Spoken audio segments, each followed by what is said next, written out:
Vamos viajar na maionese. Com Hugo Van der Ding e Tiago Ribeiro. Chique. Olá, sejam muito bem-vindos a mais um Vamos Viajar na Maionese, encontros semanais Hugo Van der Ding. Olá, Tiago Ribeiro, como é que tu estás? Estou bem, meu bom companheiro. Hoje mais uma grande viagem.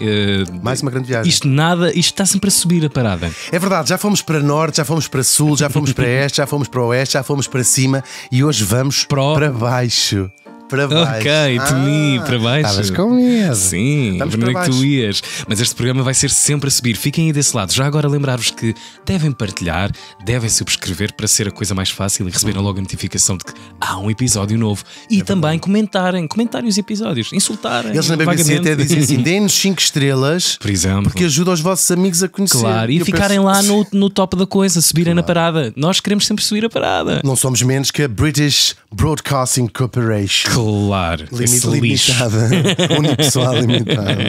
Vamos lá, descer. Vamos, sim, senhor. A barca do se eu inferno. tivesse uma empresa. Eu tenho uma empresa, mas vou abrir outra chamada Estão. Quando havia os cheques, eu tinha esta ideia, quando havia cheques, que é para dizer assim: o cheque é à ordem de quem? E dizias Estão limitada. Muito engraçado. Muito giro. Nossa Matilde Calado está a rir. E ela nem sabe o que é um cheque. Porque ela é muito Imaginem, nova. claro, é verdade. A Matilde, para quem não sabe, tem 13 anos. Nós patrocinamos trabalho Infantil. Sempre. Mentira, é uma coisa gravíssima. Mentira. Já tem um pouco mais, mas de cérebro não, por acaso. Tal e qual. Olha, é verdade, vamos nos enfiar. Sim. Se Onde? me permites. Onde? Num pequeníssimo elevador.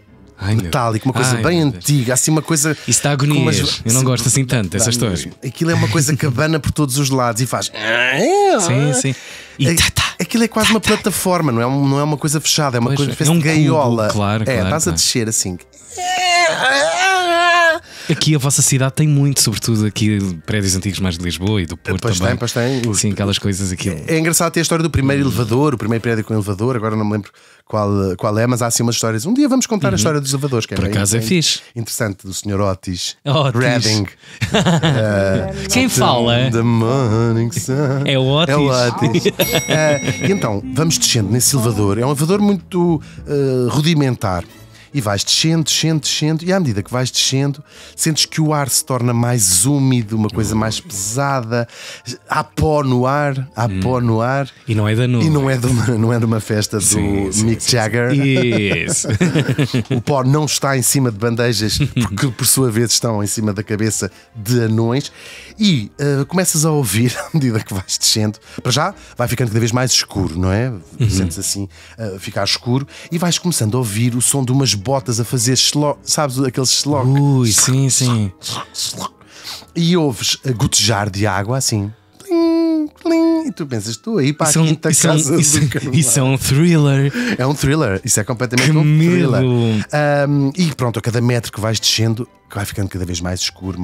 O som mais próximo. Até que o elevador para, e quando o elevador para, tu sais, já não há paisagem, já não há horizonte.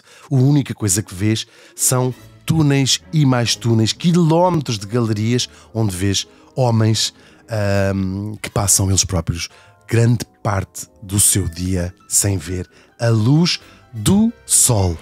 Nós chegamos ao fundo de uma mina na Beira Baixa, of all places. Cá estamos nós. E é precisamente na Beira Baixa que começa a nossa história. E esta mina é uma mina que durante décadas esteve ligada, imagina, na Beira Baixa, of all places, esteve ligada aos grandes jogos de poder do mundo, é verdade, porque destas montanhas vai sair o minério que vai transformar estas aldeias pobres em palco de contrabando, de greves até e de espionagem. Não é apenas uma mina, Tiago. Não? Não é apenas uma Nem é para minar nada. Nem é para minar, nem fomos minados. Por acaso foram um bocadinho. É um daqueles lugares de Portugal, pequenino e escondido, que se vai ligar ao pior que a humanidade tem para oferecer. Que entusiasmo! Isto é descido ao inferno! Por acaso, é um trabalho que eu vou dizer. É daqueles. Eu acho que trabalhar em andares, aquelas pessoas que limpam janelas naqueles, sim, de prédio com 150 andares, ou pessoas que descem o subsolo, não é? Andam ali numa referência de minas e não sei. É um trabalho é muito difícil pensar num valor que se adequasse às condições. Eu sei, mas geralmente não é uma profissão bem paga, não é? Pois, geralmente não é. Sobretudo sempre com a volatilidade de poder ser rentável, poder chegar a algum lado, sobretudo quando estão aqui com minérios em jogo. Mas há outro tipo de escavações, não é? Construções de metros e canalizações e das cidades, portanto. Há muita gente realmente a viver nesse buraco, sim. Sim. Olha, é uma profissão muito perigosa. Por acaso eu tinha até começado por fazer, e podemos guardar para outro episódio, a história da mineração, porque é uma coisa que começa há muitos milhares de anos para se escavar ouro e outras porcarias. Aliás, a própria evolução como civilização tem a ver com nós chamamos a idade do ferro, a idade do cobre. Sim. Tudo isso, a idade da luz, a idade do armário. Sim, quando as civilizações começaram a usar. Até para marcar uma saída do armário. Exatamente, estamos na idade, já não estamos sequer na idade da saída, onde é que já vai a saída do armário. Mas focámos, depois pensei, vamos nos focar nesta mina em particular que é tão fascinante esta história, mas é verdade. Para já, ainda nós imaginamos quase uma coisa do século XIX, umas condições terríveis, e aquilo ser tudo picado à mão, e o famoso canário na mina, é verdade, que é uma expressão idiomática até, para quem não está muito ao courant. Há certo tipo de escavações e de minas que têm gases altamente perigosos, tóxicos, e era difícil de encontrar, e foi uma solução muito simples, que é levar um canário que mesmo o animal, estamos a falar. Sim. E vão todos para o canário. Sim. O animal não é o arquipélago espanhol. Ou se estiverem nos Arrifes, ou não é o snack bar canário, dos Arrifes, onde se pode ir registar o jogo do bicho. Recebemos tantas mensagens de pessoas a chamar-me, mim em particular, ignorante. Claro. O Tiago sabia que existia nos Açores. Eu devia ter feito uma aposta. Existe nos Açores, existe na Madeira, existe atualmente em Portugal continental também. Ou vou, para ser mais rápido, Portugal. Sim. E eu vi também e li comentários de pessoas em Lisboa, o tempo todo, nos anos circuito, 50, claro. 70, 80, 90. Vives numa bolha, tu. 100. Vives numa bolha. Vivo, graças a Deus, a minha avó deixou-me uma quantia de dinheiro suficiente em herança para não ter que jogar no jogo do bicho, para comer. Nem partilho depois aí. Exatamente. Bom, mas vamos. Estavas no canário. Estava no canário, que é um animal que, quando deixa de piar, é o primeiro sinal, é que aquilo não está bem, e os mineiros saem imediatamente. E eu acho que isto é usado em algumas minas até hoje, apesar de já haver tecnologia, claro. Muito mais avançada.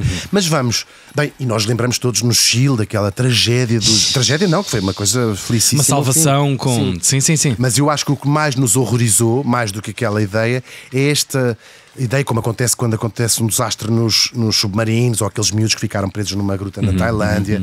O que nós nos lembramos logo, para além da Judite Sousa à porta da mina, é este pânico que todos temos de ficar fechado num sítio onde não é suposto os seres humanos estarem. Os seres humanos não é suposto estarem no fundo do mar, não é suposto estarem dentro de buracos na terra. E talvez daí venha a nossa ideia claustrofóbica, que eu acho que tem a ver com isso, sim. Mesmo ouvindo, seja isso por relatos de outros, nos causa uma espécie de aflição qualquer. Sim, eu acho que não é a nossa natureza, informação não é? Genética claro, que diz claro. Estás num sítio onde não é suposto. Dentro de um vulcão, não é suposto. Sim. Dentro de um micro-ondas, não é suposto. 5:30 da manhã, depois de já ter virado muita coisa, não é suposto. Exatamente. Na cama com os vossos irmãos, não é suposto. Muito bem. Quer dizer, é suposto se for nas férias. Claro. Há momentos para. Há momentos para tudo. Mas vamos até ao século XIX, aí mesmo quando este imaginário quase Dickenseniano deste imaginário. E vamos até à Beira Baixa, ali uma zona entre o Fundão e a Covilhã, onde já estivemos. Agora também recebi. Tu foste muito feliz recentemente no Fundão. Fui, falámos da Madame Calado, da Boi Dobra, e recebi também uma enxurrada de mensagens a dizer: a Boi Dobra já pertence ao município da Covilhã. Por isso é que eu acho que deviam acabar com os municípios. Sabes? Claro. Fico muito irritado. Sim. Nelas aconselho, Canas de Senhorinha aconselho. Sim. Sou contra agora, a partir de agora, porque fica mais perto do Fundão, mas já fica no Conselho, da Covilhã. Peço desculpa a todos os boidobrenses. Por acaso, uma zona agora recentemente tão festigada pelos incêndios da Serra da deste verão Gartonha, maldito, triste. sim. em extensão, o maior incêndio que há registro em Portugal. E aquelas serras lindas. O Caramulo também já tinha tido uma desgraça grande. A Gardunha, tudo. Uma série de Serra da Estrela também. Tudo foi pisada. Muito, muito triste. E por isso, vamos contar histórias diferentes sobre estes sítios. Já contámos a Madame Calada, agora levam com outra história. Estamos ali entre o Fundão e a Covilhã e estamos, já sabemos, é um lugar de serras até isoladas, portanto o próprio mundo, estamos no século XIX, não é? Com as diferentes comunicações, e portanto eram aldeias pobres, isoladas, terras difíceis de cultivar, que é uma coisa fantástica. O próprio terreno diz: não cultives aqui, não vivas aqui, isto não é um sítio para as pessoas viverem. Meteorologicamente duríssimo, terrível, claro. Sim. E praticamente nada dá. A agricultura era de subsistência e muito poucas coisas. Ou seja, em qualquer socalco vai-se aproveitando. E é muito bonito quando passas nas estradas, vês esse aproveitamento humano para a agricultura, que é aqueles terraços, não sei como é que vocês chamam, socalcos. Sim. Qualquer coisa vagamente plana, ou que consigas aplanar, claro. Cultivada. É cultivada, senão também comem o quê? Pedras. E pedras dá imensa cabo dos dentes, como aliás se vê pelos retratos geralmente do século XIX das pessoas desta zona. Só que ninguém... Aquilo é pedra! Pedra nos dentes. Sim, até nos dentes têm pedra desta região. É tão grave. É gravíssimo. Só que alguém vai perceber, ou no fundo descobrir, que a riqueza daquela paisagem não está em cima, mas está debaixo da terra. Conta-se que há um carvoeiro. Outra das fontes de subsistência é que ainda se faz em algumas. Bem, eu penso que em Portugal já não, mas em algumas zonas da África, por exemplo, é comum para subsistência fazeres carvão, fabricares carvão. Tenho tanta curiosidade disso. Sempre tive, desde criança, olhar para uma saca de carvão e pensar a viagem disto. Sim, como é que isto nos chega? Sabes que tem com consequências para a saúde gravíssimas. Sim, e para o ambiente também é tóxico. O carvão pode ser extraído, não é? É o carvão mineral. E o que estas pessoas faziam para subsistência é carvão vegetal. Ou seja, apanhas mato, urze, que há muito nestas serras, urze, não sei mais mato, urze, tojo, carqueja. Por acaso eu sei, estás a dizer, eu sei. Estou horrorizado comigo próprio. Tu também estou a duvidar se terei mesmo nascido em Nova Iorque ou se no fundo sou do Castelo, sou de Castelo Novo. Bem, bonitíssimo sítio. E então aquilo é tudo queimado? É tudo queimado e fazem carvão. Eu sei que há algumas aldeias, por exemplo em Marrocos, que ainda faz isto com um fumo terrível, e portanto aquelas pessoas morrem todas aos 20 anos de fazer carvão. É mesmo triste. Mas há um carvoeiro daquela zona, um tipo que tinha de alcunha o Pescão de Casegas. Casegas é uma aldeia dali da zona. Ou escrevam para cá dizer que não é uma aldeia, é uma vila, mas pronto. Se é uma vila, foi mal classificado. Foi pela erro de classificação. Está muito calor. União de freguesias, eu sei. Dá-te uma veneta aí. Começa a suar, desculpa a quem está a ver. E há este tipo lá, o Pescão, encontra uma pedra negra brilhante e olha para a lista e fica ali numa zona. Hoje chama-se São Jorge da Beira, ali na Covilhã, mas tinha outro nome sinistro na altura. E ele disse: estou com uma ganda pedra. Ele disse: sim, é numa zona chamada Panasqueira. O que é Panasqueira? Não é que tivessem lá dois homens que se deitassem um com o outro. Até porque seria um panasco. Exatamente. Um panasco é uma espécie de. Como é que se chama? Charneca. É uma coisa tipo. Onde cresce mato. E portanto aquilo se chama a Panasqueira. E ele encontra aquela pedra e este carvoeiro vai levar a um tipo chamado Manuel dos Santos. O nome não interessa para nada, mas suponho que fosse o tipo que tinha já 12 dentes. E que tinha feito a escolaridade primária. Não, mas leva lá, devia ser o maioral da zona, e diz assim: Sr. Manuel, não vamos fazer sotaques regionais. Não. Escusamos a isso, até porque temos uma Valência açoriana, sempre sujeita a qualquer. E o próprio também tem sotaque. Sim. Não se nota. Lisboa, sim. Sotaque normal. Normativo. E o tal Manel, que é um bocadinho mais esperto que os outros, diz assim: dê cá essa pedra que eu vou tratar do assunto. E lá vai, põe-se a caminho de Lisboa, as comunicações, claro. É preciso fazer uma viagem com 100 e tal anos, não é? Sim, estamos no final do século XIX, mas ainda assim ele põe, em particular, leva aquela pedra, calculou que ali havia qualquer coisa que era importante, e vai falar com um especialista, um engenheiro, um geólogo, um tipo chamado Silva Pinto, e disse assim: doutor, eu gostava que viesse cá espreitar isto, porque nós encontramos isto. E ele disse assim: olha, eu sou engenheiro, portanto, se me volta a chamar por doutor, vai de volta para as cegas ao lado claro. Fim de comunicação. Over and out. Então. E desligou. Sim. Só que não desligou porque o outro estava lá na casa dele. Mandou-o ir embora, claro. Ainda pensou, vou convidá-lo para jantar. Não, convidou o tal Manuel dos Santos para jantar e disse à sua criada: podes tirar os talheres da mesa, vem cá o Manuel dos Santos. Até para não nos envergonharmos a todos. Para não embaraçar. Está-se a tornar. Ainda nem chegámos, sabe? Não sei. Tanta coisa para falar. Tanto Com insulto. tanta coisa para contar. Bom, ele lá volta para casa. O Manuel dos Santos, rato. Assim que chegou de volta lá à Panasqueira, comprou o terreno todo. Disse assim, olha, isto não é nada, eu não sei. Mas antes faça mal que Sim, sobre. claro. Eu fico. Eu voluntario para comprar isto. Só que não vai ficar dono durante muito tempo, porque lá chega finalmente o engenheiro. O tal, com quem ele tinha falado. O engenheiro Silva Pinto. Chega com a Madame Silva Pinto também, vão lá ver. E de facto, um geólogo percebe rapidamente o que é que há debaixo daquelas serras. Claro. E nós perguntamos: o que é que há de tão rico debaixo daquelas serras? Não era ouro, não era prata, não eram diamantes, mas era uma coisa que acabou por ser quase tão valiosa como estas coisas. É uma pedra, portanto, um mineral escura chamado wolframite. É um material pesado, à vista parece apenas uma espécie de carvão com um bocadinho mais de brilho, uma espécie de um quartzo metálico, uma coisa preta. Só que dentro desta pedra está um tesouro, um verdadeiro tesouro químico chamado, já todos ouvimos, o wolframio, que em algumas línguas nós cá em Portugal dizemos wolframio, wolfram, mas é sobretudo conhecido como tungstênio, é o nome tungstênio alemão, inglês, é mais ou menos assim que o chamam. Portanto, a pedra é o mineral, a wolframite, e lá dentro está o wolframio, que é um metal muito diferente da maior parte dos outros metais. Não se mete na vida dos outros, não bebe, não fuma. Claro. É casado há 24. Sim.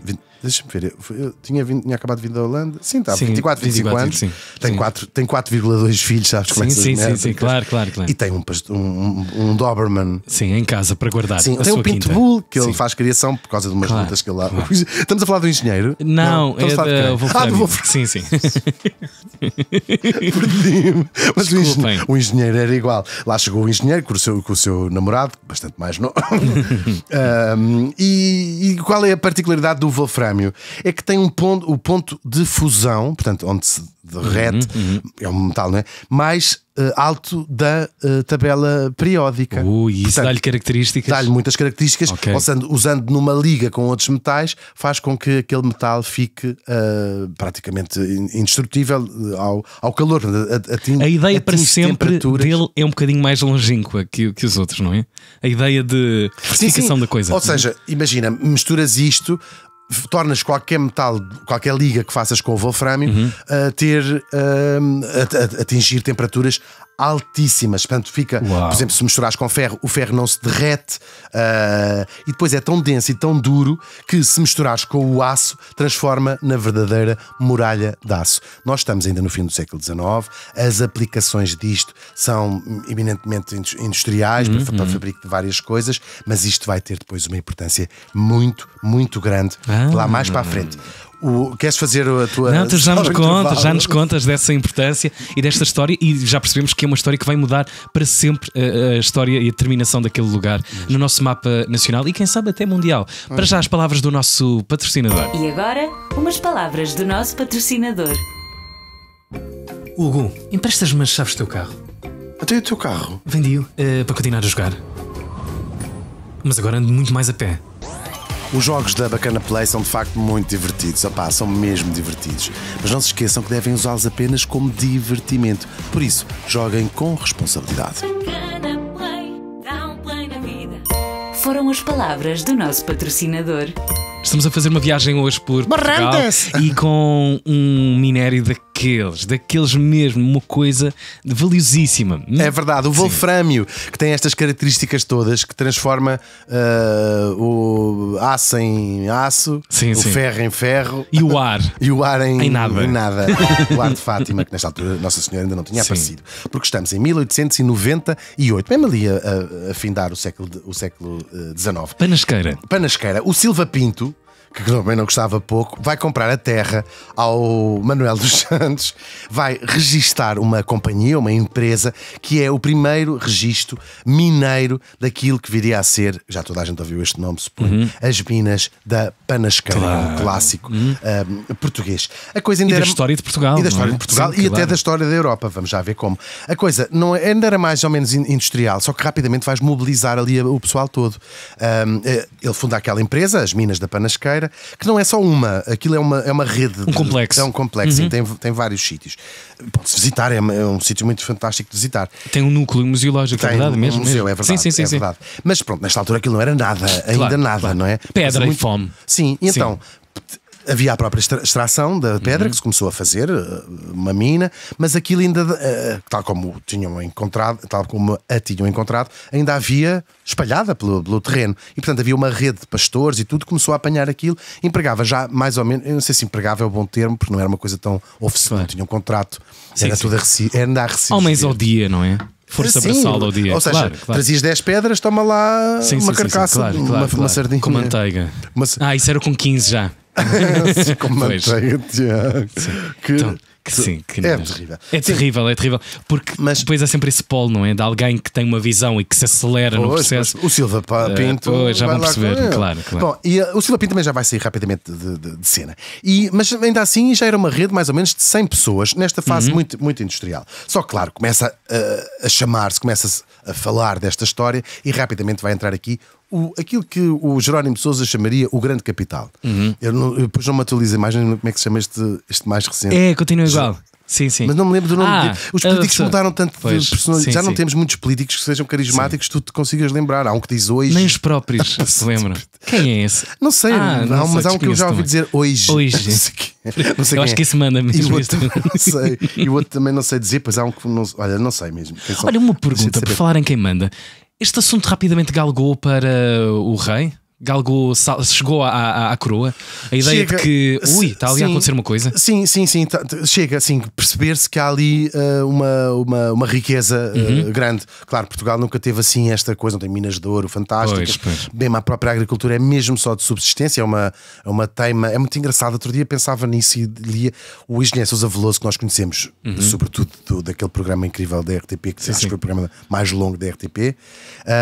Ele é um enorme especialista em agricultura. Naturalmente, claro. E ele dizia sempre: o Portugal, uma potência agrícola, é um mito mentiroso. Portugal não tem solos bons para a agricultura, o Alentejo não tem solos bons para os cereais, portanto é um país que a pesca talvez seja a sua maior riqueza, e também não tinha estas riquezas, não tem diamantes a chover em Serpa, não é? Sim. E então encontrar uma coisa que tinha um enorme valor, estamos na bolha da Revolução Industrial, um material de alto valor, isto mobilizou muita gente. E vai mobilizar o grande capital, digamos, o homem mais rico do país na altura, chamado Henrique Burnet, um banqueiro. Do seu banco, não é? Do seu banco, que já não existe. Mas vai rapidamente meter-se ali, e depois vem consórcios estrangeiros para fazer esta exploração, franceses, mas sobretudo ingleses, e vão rapidamente montar ali uma mina moderna, um negócio à séria mesmo, e assim vai fazer, e a paisagem vai-se transformar. De repente aquele sítio que não era nada, claro, imagina, vai-se encher de máquinas para escavar, não é? Exploração mesmo, exploração à séria, linhas de comboio para levarem, claro, dentro da própria mina. Tem aqueles carrinhos que nós vemos no Indiana Jones. São boas minhas referências. Sim, são ótimas. São referências pop. Sim. E pobre. São referências pobres e pop.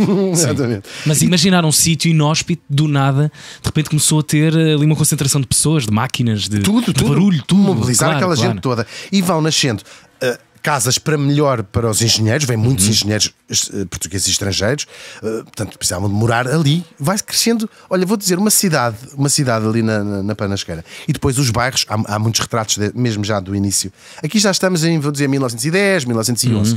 E há muitos bairros improvisados para os próprios mineiros, que foi toda a gente começando a correr para ali. Homens de todo o país, claro, força braçal. Talvez, não sei dizer se todo o país, mas pelo menos de toda aquela região da Grande Beira Baixa. Da Grande Beira Baixa, sim. Não sei se todo o país, mas é possível que tenha ido mais gente.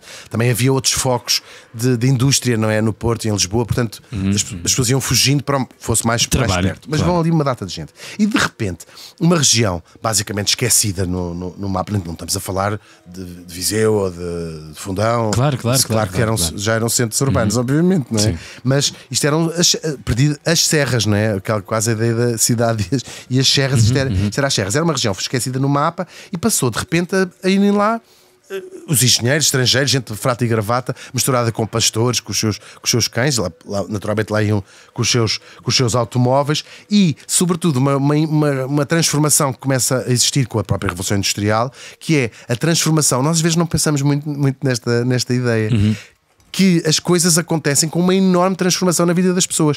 Camponeses que se transformam em operários, com toda a diferença que isso causa até na própria vida de todos os dias. Um operário tem uma hora para acordar todos os dias. Claro. Um camponês acorda, as pessoas seguem muito mais o ritmo natural biorritmo, o biorritmo, sim, tal e qual, não é? Do mundo. Do mundo em geral, e da terra e dos animais que tem. É muito interessante. E o operário, no fundo, a vida transforma-se num ciclo muito mais artificial, e nascem aqui uma data de. Isto tínhamos tanto pano para mangas. Até porque são consequências da Revolução Industrial. Tudo isto, não é? Sim, começa a haver a necessidade de acordar. De saberes que dia é, de saberes que dia da semana é, de saberes que horas são. É muito interessante. Nós não, para quem vive absolutamente do campo, isso é um bocadinho indiferente. Então, o que é que é mesmo?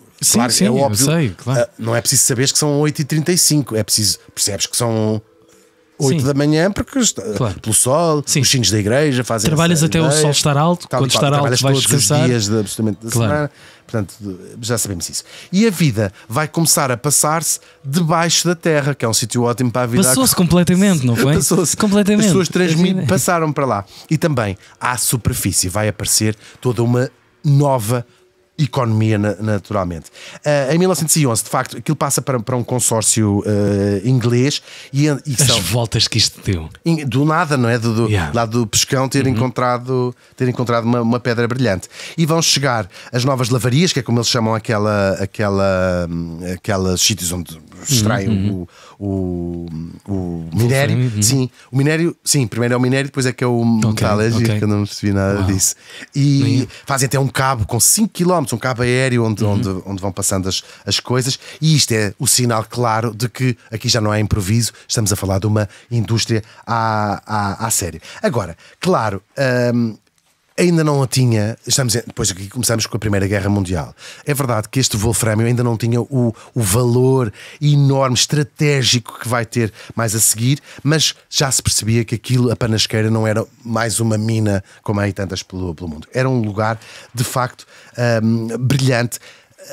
Negro, um escuro brilhante, mas também um sítio quase clandestino que vai atrair muita gente de fora, mas também mudar os hábitos daquilo tudo. É clandestino porque não era uma coisa que se falasse à boca cheia, havia quase uma noção também de um certo segredo, porque a mina vai começando a criar a sua própria comunidade. Claro, com a Primeira Guerra Mundial vai aumentar, vai explodir a exploração do minério. Depois, nos anos, a Panasqueira acompanha também a política mundial. Nos anos 20 há uma quebra enorme de exploração, mas vai empregando cada vez mais. Aqui nestas alturas dos anos 20 oscila muito entre os tais 100 do início, os 1000 pessoas, nada a ver com aquilo que há de ser no futuro, porque chegamos à década de 40 e a Panasqueira aqui sim deixa de ser apenas uma mina, porque com a guerra vai se tornar o palco de uma corrida absolutamente quase surreal a este minério, porque este wolframio serve durante a guerra para reforçar tanques, canhões, metralhadoras, aviões. O wolframio torna-se feito com o tempo. Tudo, porque todo o material militar que era construído ficaria. Vanguarda, sobretudo, não é? Tudo. Claro. A tecnologia estava a nascer. Imagina, transformava todos estes materiais de que isto é feito em coisas blindadas. Ou seja, o blindado era feito com este wolframio que vinha a liga mais resistente, tal e qual. E portanto era disputado por toda a gente. E além disso, ou seja, tornava quase, imagina, as armas infinitas, praticamente. Sim. E portanto, o que é que acontece? Cada pedacinho de terra, de pedra, esta pedra arrancado ali daquelas galerias na Beira Baixa, passa a ter um valor altamente estratégico durante a guerra, e vai transformar esta mina no interior de Portugal num palco absolutamente global. Vê lá a Vai história, sempre. meio século para já nesse ponto em que estás, não é? Anos 40, É verdade. de repente em 50, 60 anos, uma coisa Torna-se- galopou de uma pedra Sim, desconhecida. e esta para gente ali, este sítio, Claro, claro. torna-se de uma importância estratégica um mapa estratégico muito do... importante e cobiçada pelos dois lados. Claro, Tanto quem dá por mais, Berlim, não é? Os, Claro, os claro. nazis, como por Londres ou pelos E aliados. qual a nossa posição? Do chão português enquanto aliado? Sim, o Salazar aqui fez uma coisa como conseguiu fazer durante todo o seu longo consulado, que foi jogar em dois campos. Oficialmente Portugal esteve neutro durante a guerra. Sabemos que ideologicamente haveria alguma proximidade ao eixo, portanto aos nazis, Sim. não é? A todos esses regimes autoritários, seja do Hitler, Mussolini, o Franco também, portanto estariam alinhados. Mas o nosso aliado natural ao longo de quase toda a nossa história é a Inglaterra, portanto são os aliados. E Portugal precisava de ser neutro. Tem uma explicação, tem muitas explicações, mas bem, para já não querer estar numa guerra. A pequenez do país, Mas, não é? Claro. sobretudo, a preocupação do Salazar era o seguinte: se nós apostarmos no cavalo errado, o que acontece, como aconteceu ao longo da história, se perdermos a guerra, Afundamos isto. perdemos as colónias, Claro, porque claro. historicamente ele sabia os tratados de paz, o que acontece é isto. E Portugal, Colonização, não é? a descolonização Logo a seguir. absoluta, Claro. ou descolonização, ou ficarem aquelas colónias pertença dos vencedores. dos vencedores, claro.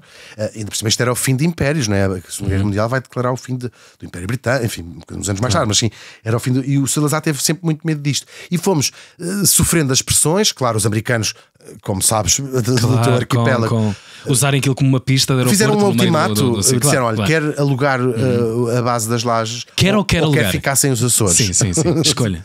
Sim, que havia planos disso. Maldita hora. Sim, imagina, hoje em dia não estás aqui. Mas também já viste. Eu era do arquipélago das Bermudas da Sim, mas estavas no tramo completamente, conhecendo como me conheço. E diz agora só vem para cá estes não sei o quê. A fama que tu me deixas aqui, lá vão aparecer comentários. É mentira. Agora, claro, ele vai conseguir, o Salazar, na prática, vender aos dois lados. Cabronas, claro. mesmo, que é uma coisa difícil, não é?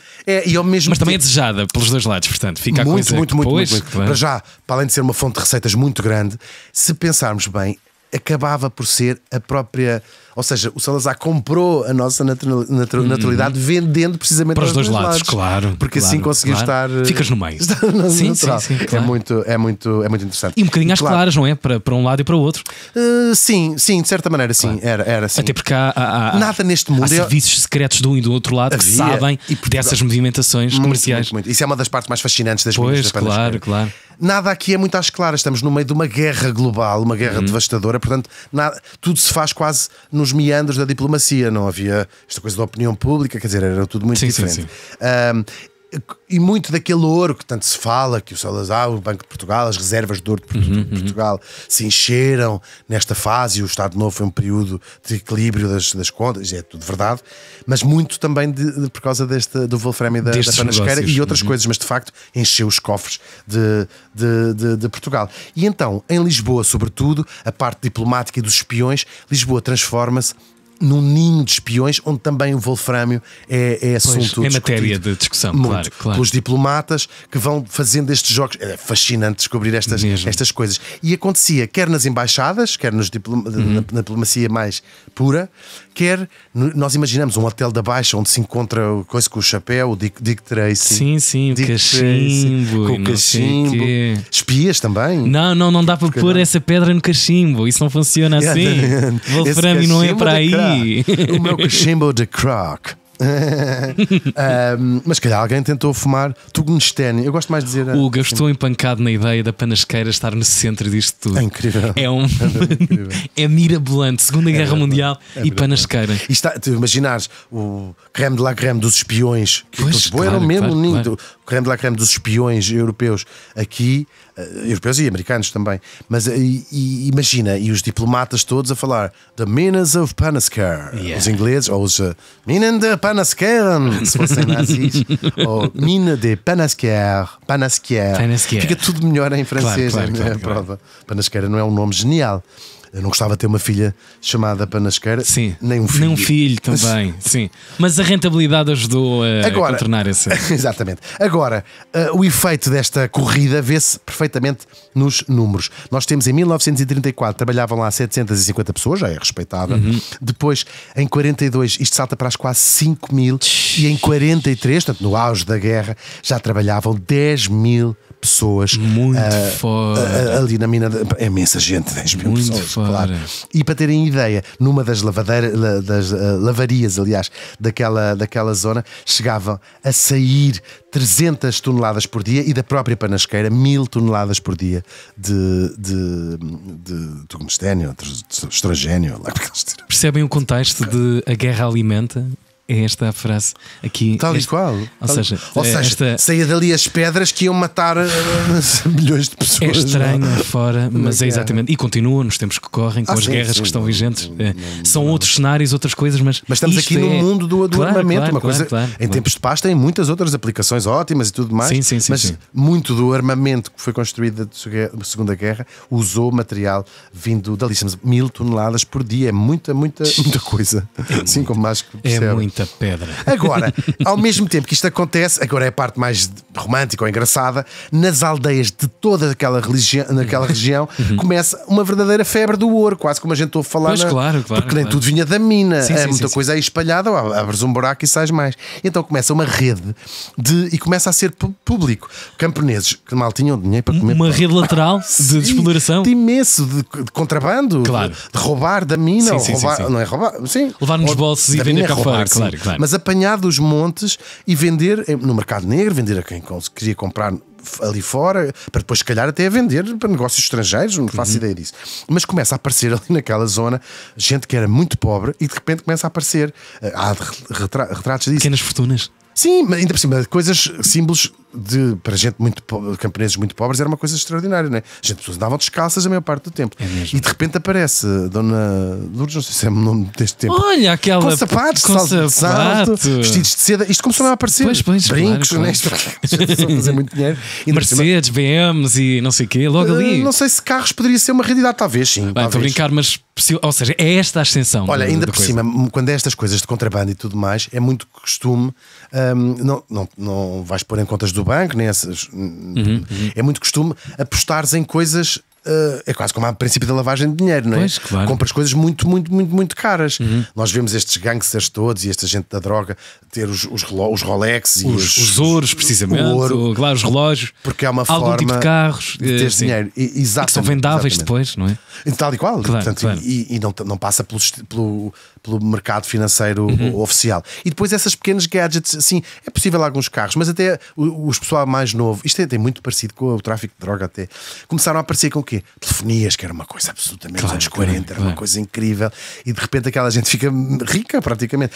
Uma bicicleta incrível, vinda de França ou vinda de não sei o quê, para os miúdos que um ano antes eram gente. É preciso fazer esse paralelo sempre, não é? Estamos a falar de pessoas que, imaginar, uma década ou 2 décadas antes foram criadas e cresceram, nasceram num contexto de pobreza extrema. Incrível. Mesmo. Sabes, também podemos se calhar fazer um dia contar essa história. A história do contrabando em Portugal.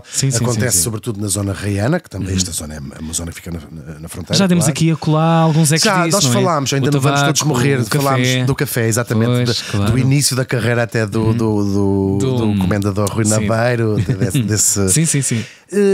É uma atividade ilegal, prejudica a economia nacional estabelecida. Como um todo. Sim, mas é uma forma de sobrevivência e envolve coisas tão aventurosas, não é? E aventureiras, que há uma coisa quase romântica nessa ideia. Falámos também no Couto Misto, do contrabando que faziam lá.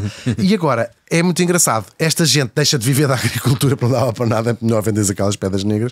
E então tens esses negócios paralelos, ao mesmo tempo que no hotel, vamos imaginar, no Hotel Avis ou na Avenida Palace, diplomatas a fazer negócios com wolframio, tens numa taberna na Pinheja, não sei. Tipos a venderem pedra. A fazer esses mesmos negócios. Eu tenho uma pedra. E os cafés. E portanto, enquanto vão jogando às cartas, vão também dizendo: tenho aqui uma pedra, não sei se queres, para para fumar. É muito, muito, muito imaginário. Imaginar todo este é completamente fascinante, é mesmo. É verdade. Mesmo. E depois tens assim algumas figuras. Há um engenheiro britânico, George Smith, que ficou na... Parece mentira este nome, John Smith. E ele vai, durante 30 anos, mais ou menos, dos anos 30 até ao meio dos anos 60, ser o diretor da mina. Portanto, é este tipo também, sendo inglês, que vai manobrar ali todos os negócios que dali faziam. Eu estou um bocadinho pancado a pensar, porra, o Salazar tinha aqui uma galinha dos ovos de ouro mesmo. E sabiam. Do seu Estado Novo. E sabiam, sim. Profundíssima mesmo. Tal e qual. E uma arma política. Claro. Uma arma que... Sem paralelo, não há uma segunda arma. Não, talvez os Açores. Sim, talvez os como Açores. pista. Mas sim, mas aí um bocadinho. Não, seja, nem importância estratégica de Portugal nesta zona. Talvez sejam os dois. Agora pensem. Debaixo de terra e no meio do oceano. Aí está a vossa riqueza. Estávamos a demorar para um insulto. Talvez haja umas latas de atum para as tropas. Claro. E o fado para animar. Isso, a malta. Agora, claro, estamos aqui a falar da parte divertida, mas estamos a falar do que já sai cá para fora. A vida lá dentro da mina era máxima. Terrível, claro. Absolutamente terrível. A vida destes homens debaixo da terra é sinistra. Isto são galerias que se estendiam por muitos quilómetros. É um labirinto gigante, quilómetros e quilómetros. Olha, para extrair aquela quantidade toda que nós falámos, imaginem, não é? Depois os tais, aí já é mesmo o universo Indiana Jones, o comboizinho que vem com as pedras todas cá para cima, aquele ar úmido, tal como nós os descrevemos. Os turnos eram cerca de 12 horas por dia, muitas vezes 24 horas constante aquilo. Sempre é a grande fábrica do país aquilo. Sobretudo nestes períodos depois de guerra. Sim, de alta venda. E imagina, nem sempre as galerias eram à altura de tu estás em pé. Portanto, às vezes tinhas que estar baixado para passar, coisas sinistras. E o risco de desabamento, o risco da atmosfera ficar perigosa, claro. Só que, e depois doenças respiratórias gravíssimas começou a aparecer, aquela silicose, que é uma coisa que se chama, toda a gente a ficar muito doente, gente a deixar de conseguir trabalhar, mas ainda assim... Sabendo disto tudo, sabendo destas condições, milhares de pessoas à porta para se inscreverem. Queriam trabalhar ali porque aquilo era melhor do que qualquer outra da realidade de pobreza e de nada. Aqui já não estamos a falar ainda da parte do contrabando, estamos a falar do formal. Sim. Claro. E depois, cá em cima, o mundo, toda aquelas gente, é engraçado, não é uma aldeia à volta não é uma mina à volta na aldeia, é uma aldeia na mina e vai crescendo em tudo aquilo que uma mina e uma aldeia precisam. Abrem as cantinas, abrem os cafés, abrem as tabernas, abrem escolas, porque as pessoas estavam-se a mudar para lá, abrem-se casas para estas pessoas viverem. No início ainda muito abarracado e bairros, imagens disso, ideia de bairro. Mas depois começa a aparecer nos bairros. Claro, depois é engraçado como nos bairros operários também têm isso. As vilas, não é? Operárias, e por escalões, portanto, como tens vários escalões de funcionários, a própria estrutura. Os dormitórios também representam isso, sim. Claro. E depois, até como é que se diz isso? Olha, vou dizer assim: umas casas a Madame Calada abriu lá umas sucursais, mas para pior. Uns entretenimentozinhos, claro. Isto também não é só de pedra. A famosa há outro Joy tipo Division. de pedra para escacar. Que nas pessoas. Mas isto é muito curioso. Eu tenho a certeza que neste episódio vamos ter comentários e vamos ter feedback de muita gente cujos avós ou bisavós passaram ali, e a sua realidade passou por aqui. Mesmo. Escrevam-nos. É muito interessante, sim. As mulheres, aqui estávamos a falar dos homens baixo da mina, as mulheres também tiveram um papel importantíssimo e também trabalhavam naturalmente. A Madame mas bem, uma vida também muito difícil. Era um trabalho à superfície, não trabalhavam dentro da mina, mas as condições não eram muito melhores. A lavar o minério, a fazer essas coisas todas. O chamado despojo, portanto, aquilo que vinha cá para cima. Sobretudo selecionar o que era pedra e o que era o minério. Portanto, todos trabalhavam. Toda a gente trabalhava. E muitas vezes, o que é que acontece? Morria bastantes pessoas, não fui procurar números, mas morriam bastantes homens lá na mina. Bastantes acidentes. Pois, foi um trabalho perigoso. Portanto, o trabalho de muitas mulheres foi ficar viúvas cedíssimo e com filhos muito pequenos e, portanto, aquilo toda aquela gente vivia. E era um modo, de facto, de trabalho que podemos chamar 360, como agora se diz, porque tudo girava à volta deste trabalho da mina. Só que não era só trabalho, suor e há uma própria consciência social que vai nascendo aqui nesta altura, que é: ganhamos mal, o trabalho é péssimo, trabalhamos muito e, portanto, acabamos mortos. Claro. Isto não está a correr bem. E então, a panasqueira, aqui vamos olhar para outro prisma, o prisma político. O Estado Novo rapidamente começa a ter medo da panasqueira. Ou seja, qualquer sítio, e eram coisas que também já vinham de fora estas ideias, onde tu juntes milhares de operários numa comunidade onde as pessoas se vão queixando, onde se vão dizendo. Há uma unidade. E são muitos. E portanto, rapidamente perceberam. A panasqueira pode se transformar num rastilho de contestação laboral, que estava tudo a começar. E é verdade. E começa mesmo, logo em 1939. Claro, o movimento operário e sindicalista, aliás, em Portugal, aproveita-se, entre aspas, desta região também, e muito rapidamente começam a aparecer os sindicalistas e os dirigentes sindicais. Lá está, até porque a dureza da realidade oferecia esse sindicalismo, essa reivindicação, não é? Pessoas que arriscavam tudo, a própria vida. Sim, às vezes eu acho que quase tinha que se chamar a atenção às pessoas. Quando as pessoas não vêm de um lugar onde os direitos não era uma coisa que tivessem conhecimento, porque a vida já era tão pobre, às vezes é mesmo preciso chamarem a atenção e dizer assim: olha, que isto não é fixe, olha, que isto não é bom. Claro, as pessoas sabiam que a vida era uma porcaria, não é? Claro. Mas porcaria no sentido das condições. Sim. Pior não estavam. Era sempre esse pensamento. E é preciso às vezes informar as pessoas dos seus próprios direitos, não é? E, portanto, houve esse trabalho. Logo em 1939 há uma greve, é das primeiras, não sei se é, mas das mais graves greves do Estado Novo, que houve várias greves, que é também um período muito fantástico de pensar. 39, o que é que acontece? Os mineiros usavam na altura aquelas lâmpadas que eles levam na cabeça, e aquilo era feito de carbureto, era assim que se chamava. E até esta greve ficou conhecida como a greve do carbureto. Eu acho que era um pó que reagia não sei o quê e dava a luz. Eu de química, eu faltei essa aula. A química é isto, não é? Ou é física? Sim, química. Mas com que, ou seja, a finalidade era luz? É luz, aquela luz. Ou seja, não sei se é umas lâmpadazinhas que aquilo era feito. Mas aquilo explodia depois? Não, o que é que... não sei bem explicar. Talvez como é aquela lâmpada que os. Sim. Só que era, sei lá, como há lâmpadas de outras maneiras, aquilo era um material. Claro. E o material que era vendido lá na mina, mas os mineiros tinham de comprar. A mina não fornecia. Eles queixaram-se. Que não era justo eles terem que comprar o próprio material. A mina disse: não, mas nós não fornecemos. E há uma greve gigantesca, a chamada greve. No meio de tantas toneladas e tanta riqueza, claro. Lixo. É uma estupidez. Bem, e claro, isto até sabemos o nome destes tipos. Há um tipo que é o carriço e tudo. Mesmo greve, puseram-se à porta da mina, aqueles homens todos. Não trabalhamos enquanto não nos pagarem isto. Claro, a PIDE aparece em força lá. Há muita gente que é presa. Começam a ser identificados quem é que teve a ideia de fazer isto tudo. Os mais reativos, claro. Mas a mina vai se transformar de facto num palco enorme. Mas eles são milhares, não esquecendo, claro.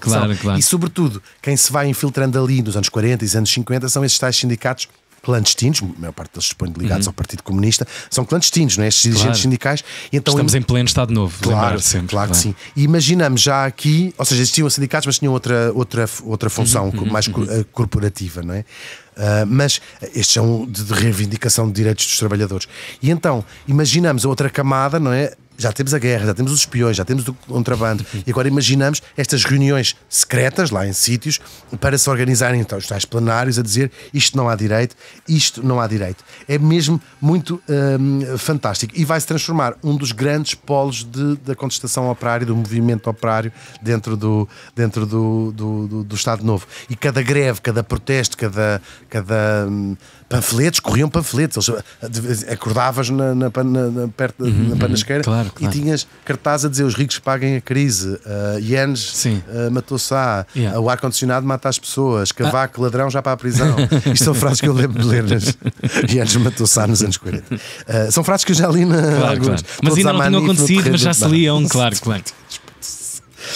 E claro, era um desafio direto ao Estado Novo. Depois acaba a guerra, é verdade. A febre do wolfrânio morreu quase de um dia para o outro. É quase de um dia para o outro mesmo.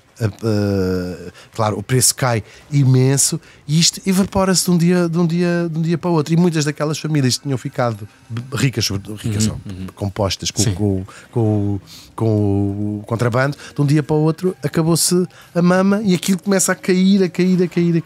A mina vai continuar ativa, aliás, ela ainda está ativa até hoje, mas nunca mais vai ter este peso estratégico daquela altura da guerra. Ainda há uma leve subida durante os anos 50, durante a Guerra da Coreia, Ok. Mas depois, e sobretudo a partir dos anos 60, eles conseguem mais ou menos reinventar ali na panasqueira, porque começam também a extrair estranho, cobre, essas porcarias também que eles lá extraem. Dá assim um fogo mais ou menos económico, mas depois é em queda vou picado, queda sim. Livre. Queda livre. Obrigado, era amiga. mesmo. Até um soco na garganta. E nos anos 80 e 90 há alturas onde está fechada. E eu lembro-me, talvez não te lembres, era comum o telejornal abrir com mais uma manifestação nas minas da Panasqueira, de quererem fechar as minas da Panasqueira, destes mineiros a dizerem está em má gestão, há aqui muito trabalho, há aqui muita coisa. Aquilo encerrava, depois não encerrava, foi mudando de mãos, mudou de mãos muitas vezes, até o atual proprietário, penso que é em 2016 que se fixou nesta empresa, a empresa que lá está. Eu estou a pensar aqui que ele resistiu a 3 regimes: monarquia, Estado Novo e 2 guerras mundiais de Abril. Sim, é verdade, sim. Aliás, é engraçado porque é quase. É um lugar de sobrevivência aquilo. É engraçado, há uma série de indústrias, quando há uma guerra àquela escala, muita coisa desaparece, não é? Até as escolas fecham. Óbvio. Mas há uma série de indústrias que o fulgor máximo, claro. Explode. Sim. Claro. E depois que até dão para outra. A aviação comercial começa com tudo militar. A internet é uma coisa militar. As meias de nylon têm a ver com umas coisas para fabricar os paraquedas, assim, umas coisas muito engraçadas. E, claro, esta mina vai perdendo a sua importância, vai fechando, vai produzindo cada vez menos, umas vezes fecha, outras vezes abre, mas lá está, uma das maiores minas subterrâneas de wolframio do mundo, uma das maiores, estes quilómetros de túneis que lá ficaram, claro, e depois que resistiu como claro, o que é que acontece ali naquela zona? Resistiu de facto a isso tudo que estavas a falar, também a muitas doenças, a essas vagas, e com o fecho da mina começa já ali nos anos 60, não é o fecho, o declínio da mina, começa as vagas gigantescas de imigração. Não são fenómenos isolados, nós temos que os ver assim. E começa muita gente a emigrar. Nos anos 70, se quiserem procurem, que está chama-se... Não é RTP Play, nos arquivos da RTP Arquivos, sim. RTP Arquivos, sim. Nos anos 70 há muitos documentários engraçados para ir ver como é que era a vida na mina. E há um documentário muito interessante, chama-se Mineiros da Panasqueira, que lá vai registar sobretudo os mineiros na primeira pessoa, que vão falando um bocadinho naquela onda dos anos 70, sim. Que achava que era interessante ouvir as próprias pessoas. Depois viu o que é que aconteceu corta para as redes sociais, não tem interesse nenhum em ouvir os protagonistas, mais vale ouvir uma pessoa que estuda sobre um assunto e que nunca lá esteve do que estar a ouvir Claro que sim. Lá durante a vida. Estou a brincar. É verdade, a Panasqueira continua a funcionar. Vaiam ver. Sim. Pelo menos para perceberem esta história lá em. Tem um museu, tem um museu, sim, é muito interessante. E continua as suas lutas. Ainda em 2024 tem um dirigente dos sindicatos, chama-se Sindicato dos Trabalhadores da Indústria Mineira. 2025. E lá estiveram. Não, foi em 2024 que fizeram a última greve. A última greve, sim. E lá tem o seu dirigente, chama-se Cláudio Faustino, se quiseres saber. E lá se manifestou a dizer que estava tudo perto. Sim. E é engraçado pensar destas lâmpadas pequeninas, agora às cláusulas dos acordos de trabalho coletivo. Claro. Esta mina nunca deixou também de ser um espaço de resistência. É um museu, mas é também não só o museu que existe um museu, mas é um museu ao ar livre de uma comunidade que também se foi criando ali à volta daquela mina, e é um museu que é quase uma fronteira entre o passado, o presente, é mesmo um sítio que vale. Uma janela do tempo, não é? Uma janela riquíssima do tempo. Absolutamente. E voltamos ao nosso início, que nós estamos a descer ao fundo da terra, não é? Estamos aquele barulho que tu não gostaste de nada. Daí, mas eu não saí daí. Não saíste daquele elevador. Desse homem, dessa pedra. É muito incrível. E ouvimos o tal barulho da picareta, que não é? A ecoar por aquelas paredes. E é um mineiro, no fundo, que estávamos com ele no elevador, que trabalha para alimentar a família, mas sem imaginar, que suponho que era a realidade da maior parte destas pessoas, que aquela pedrinha que ele tira dali vai atravessar fronteiras, vai cair nas mãos de diplomatas, de generais, de espiões também, e muito provavelmente decidir o rumo e o destino de uma guerra. E a Panasqueira foi isso mesmo, é uma mina perdida na beira baixa, mas ligada ao mundo por cabos invisíveis e interesses e poder. Os túneis ainda lá estão, uma espécie de cicatrizes na montanha, que também são estes túneis, e quando se passa por eles percebe-se uma coisa muito simples, que debaixo do chão há histórias que mudam o mundo e que quase ninguém as conhece.